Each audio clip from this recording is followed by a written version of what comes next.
السلام علیکم ورحمۃ اللہ. میں حکیم آصف علی راؤ.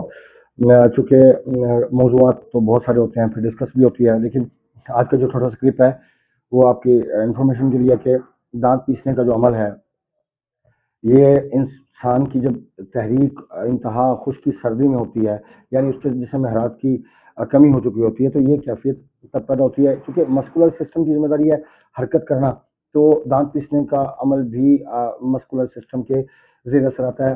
اور یہ کنڈیشن پیدا ہوتی ہے جب شدید ایسیڈیٹی، خشکی کا لیول بڑھتے بڑھتے اسٹروک ہوتا جائے اور بڑھتی جائے، تو مسکولر سسٹم ورکنگ میں آ جاتا ہے. انسان کو خود نہیں پتہ لگتا وہ کیا کر رہا ہے.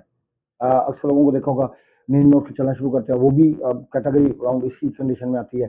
لیکن اس کو یہ سمجھ لیں کہ اس کی لیے ضروری ہے کہ آپ اپنے کھانے پینے کا شیڈول ایسیڈیٹی والی چیزوں کو ترک کریں، جو کہ میں اپنے چینل پہ اکثر ویڈیوز میں بتاتا رہتا ہوں کہ چیزوں کے حوالے سے کہ کون سی چیزیں ایسیڈیٹی والی ہیں، تیزابیت پیدا کرتی ہیں. الگ الگ ویڈیوز بھی بنائی ہوئی ہیں، سمجھنے میں ہیلپ ہو سکتی ہے. لیکن یہ ایک پورا سسٹم ہے جس کو سمجھنے کی ضرورت ہے. خیر، اس کنڈیشن میں حرارت کو بہتر کرنا بڑا ضروری ہے. آم کا استعمال کروایا جائے بہتر ہے، کھجور، انجیر اور گرم پانی کا استعمال، بکرے کا شوربہ، دیسی مرغ کا شوربہ، بس یہ کنڈیشن ہے جس کو کر کے آپ رن کر سکتے ہیں، اس کو بہتر کر سکتے ہیں. بہت سارا خیال رکھیے. ملتے ہیں انشاءاللہ مزید کلپس کے ساتھ انشاءاللہ. السلام علیکم ورحمۃ اللہ.